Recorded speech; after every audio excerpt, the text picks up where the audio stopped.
Away from Juneteenth, but celebrations have already begun here in mid-Michigan, around the state. And as the holiday is all about recognizing freedom, we are celebrating those who are leaving an imprint and changing the community for the better. That's right. And whether that change is about finding Lansing's lost stories, placing people on the road to recovery, or helping people find their voice, we're spending time every day this week to highlight people who are Lansing Changemakers. And I spoke to a local woman who, like myself, isn't from here, but when she got to Lansing, she found a community and was determined to uplift the people around her. So let's check it out. I came here for love, and it didn't work out, but I just loved it here. She may have came by way of the East Coast, but when she arrived in Lansing, she began writing a new love story. Meet Rina Risper, the president and publisher of Lansing's only multicultural newspaper, the New Citizens Press. And her love story for the community has been recorded ever since 2002.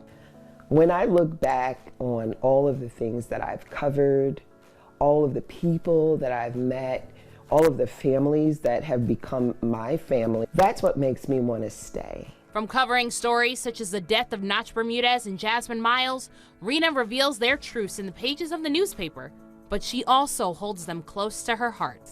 Domestic violence is such a wide area that we don't discuss a lot about families embroiled in violence.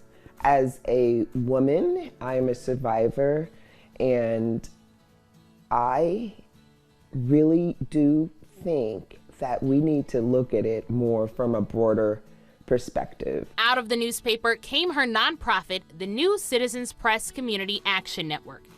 She not only aims to stop all forms of violence, but also promote literacy programs and all forms of the arts. What people were interested in, and all of these people have been impacted by some sort of a violent death. I said to myself, I need to do something, and I want to do it. I want to do it for the community at large. At large and through poetry, Rina started Poetry in the City, where the community can gather on the Capitol steps and speak from their heart. This July will mark the 18th year of the program.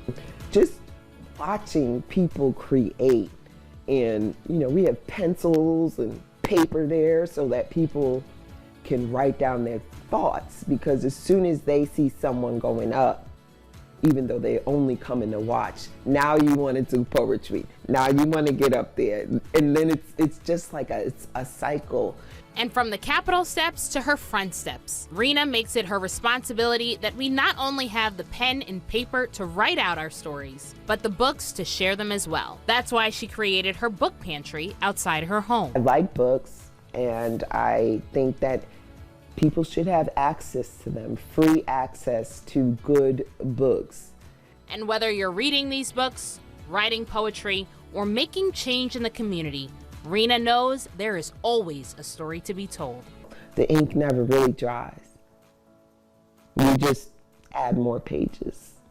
My name is Rina Risper, and I am a Lansing Changemaker.